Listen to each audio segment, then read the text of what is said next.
Greetings and welcome to the second lecture of this lecture series. So my name is Tamrojit Sandra and I am a second year PhD student in the Department of Biological Sciences and Bioengineering in IIT Kanpur. So this lecture series is a part of my PMRF for teaching requirements. So in this we'll be looking at into the biomaterials and their applications.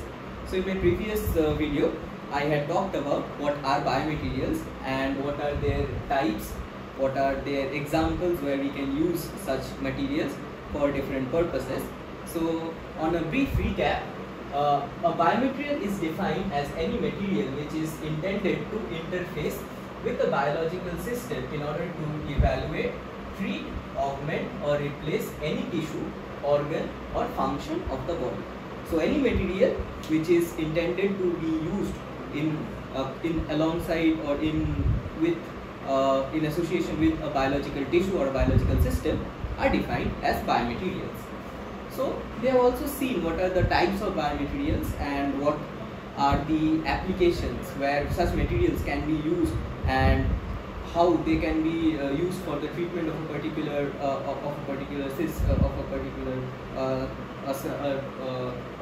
symptom or a scenario. So we have seen about joint replacements, dental implants, heart valve prosthesis and skin repair devices, which we discussed in minor details. So today we will be looking at what are the different criteria for the choice of a particular biomaterial. So what it actually implies is why we will be using the biomaterial which we are supposed to use in a particular scenario. So what is the rationale behind choosing a particular material for a given purpose or for a given function? So the first essential consideration is we have to identify the problem. So by identifying the problem, what I mean to say is that for what purpose we are trying to use a biomaterial for construction of a particular device. So there can be different scenarios. For example, if we have taken the example of a skin repair device in the previous lecture, so we have seen that we can use polymers for constructing a scaffold. A scaffold is the cross-linked network which has different pore size for the migration of different cells which can be seeded into it. So these scaffolds can actually be used for a skin repair template, which can be used fabricated with two different polymers, collagen and chondroitin sulfate, for treating patients with third-degree burns. Now another example might be treatment of atherosclerosis, which is a type of a cardiovascular disorder. Now atherosclerosis is a disease which is characterized by deposition of fatty deposits and calcium based compounds inside the walls of arteries. So these deposits, once they are actually getting deposited inside the walls of the arteries, they restrict the normal flow of blood. So if they are restricting the normal flow of blood, that means that less amount of blood is passing through that particular cross section of that artery.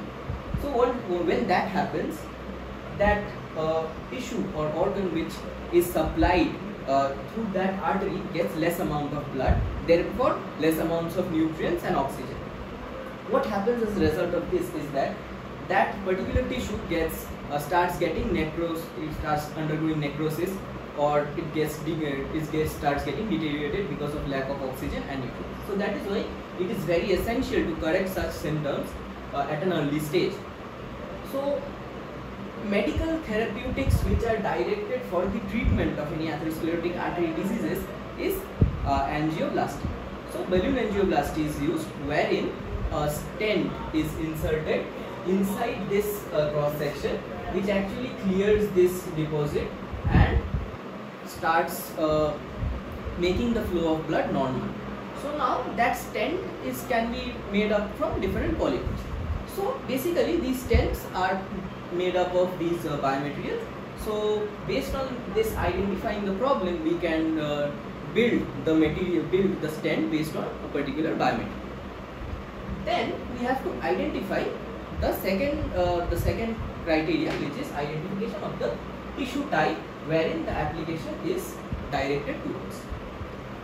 So identifying the tissue type mainly implies where or the site at which the device is intended to be used inside the body. Now, if we take this example of atherosclerosis, so the device needs to be placed, or the stent needs to be placed inside an occluded artery. So that material which has to be used for fabricating such types of stent must fulfill certain criteria so that it can be used inside that system. Okay. So this is the second criteria.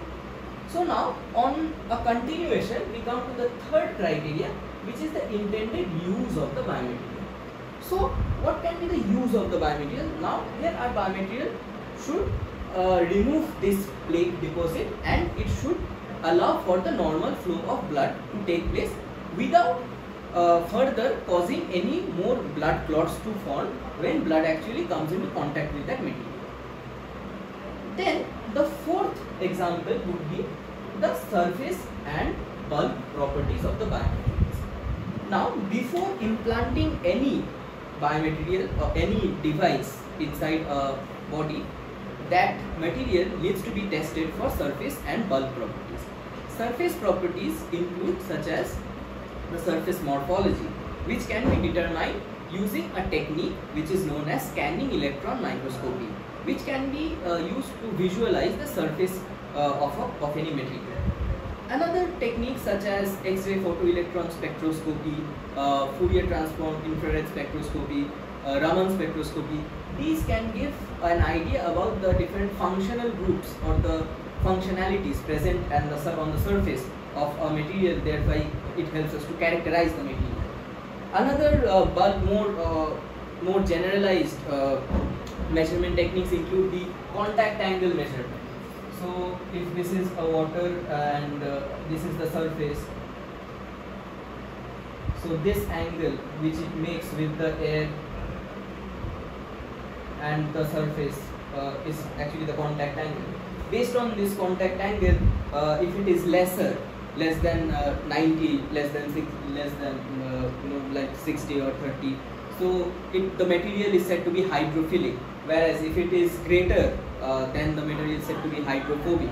So based on these properties, we can tailor or we can modify the surface of our biomaterial for its specific interaction with different proteins or different cells which are intended for the specific use of the biomaterial. And coming to the bulk properties, so for the bulk properties we need to monitor the Young's modulus, the Bulk's modulus, the flexibility, the elasticity through a universal testing machine. So based on that we can determine the stiffness, the hardness coefficient and the flexibility, and compressions, and several other parameters are there which can be used to measure the bulk properties. So bulk properties are actually the mechanical properties of a biomaterial. For example, for this particular stent material, if this is a metallic stent, then we can use this bulk properties to characterize this material's feasibility to be used inside these arteries. So it should have particular strength, it should have particular flexibility to be used for that particular application. Then finally, if any material is intended to be used inside biological systems, then it should be biocompatible. It should not cause any adverse reactions inside the living body. For example, if this is a stent, we are trying to implant it inside an artery, it should not cause aggregation of platelets, it should not cause formation of a clot. Then the whole purpose of this stent is actually neutralized. Then another important consideration is biodegradability. Whether that material which we are using for the construction of this stent is slowly degraded over time through the action of different enzymes inside our body, then it is said to be biodegradable or bioresorbable. But if it does not do so, if it is a metallic compound, it is intended to stay in this place for a given point of time, after which it can be surgically removed, then that material is said to be non-biodegradability. And finally, the cytocompatibility, then it should not be toxic towards normal cells. So we do in vitro cytotoxicity assays to determine whether such materials are not toxic towards normal cells. So all these points are very important criteria or important considerations while choosing a specific biomaterial for a specific application. So with this we will close today's lecture, and in subsequent lectures we will be looking at these terms in more detail with a specific advanced problem in the medical field. So thank you.